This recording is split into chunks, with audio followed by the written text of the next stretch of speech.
thing we're going to talk about is stocks. Okay, so how it works, how a stock comes to be.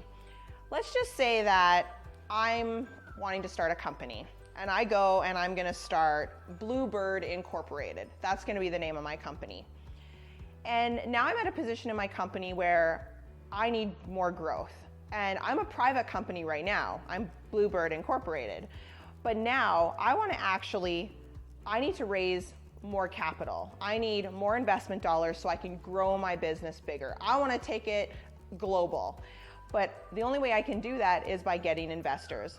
So I go out and I become a publicly traded company, okay?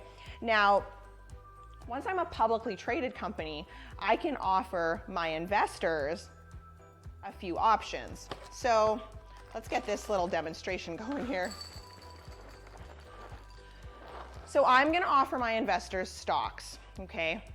And I'm going to offer them different types of stocks. So I'm going to have preferred shares. Oh, you get back in there. I'm going to have preferred shares, and then those would be the purple ones. Then I'm going to go and I'm going to start my common shares. Now, my common shares are going to be more popular than my preferreds. My preferreds, I'm only gonna offer so many. So what's the difference between preferred and common shares? If my company, Bluebird Incorporated, goes bust, then I'm gonna pay out whatever money's left for my shareholders. My preferred shareholders are getting paid out first, followed by my common shareholders. The most popular type of stock is common shares. So this is the most common, okay? So common shares, most common, makes sense, right? Now, there's only so many shares that I'm gonna put out, but all the money that comes in, I can now use that money from investors to grow my business. That is how stocks work. That is why people become public. That's why companies become publicly traded, for that exact reason. Now, if you're an investor and you have all of your money in Bluebird Inc., we would say you are taking a ton of risk.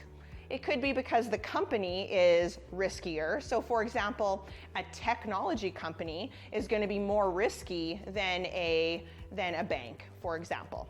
So I think what people need to remember is if they're all in one stock or only have one company in their portfolio, they're taking a tremendous amount of risk, because if Bluebird Inc. flies away and goes bust, all of your investment dollars go with it.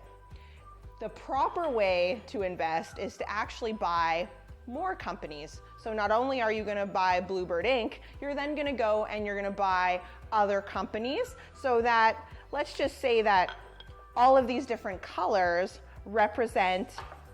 actually represent a different company. So now if we look in my bowl, I'm very diversified. My portfolio is very diversified, that if one company, let's say Bluebird Inc. goes bust, okay, well, that's too bad, but now at least that was only one out of all these different companies I'm holding. Hence, my risk is a lot lower. To learn more about stocks, follow me on Instagram @BuyTheLatte and check out my YouTube channel. And remember, invest so you can keep buying those lattes.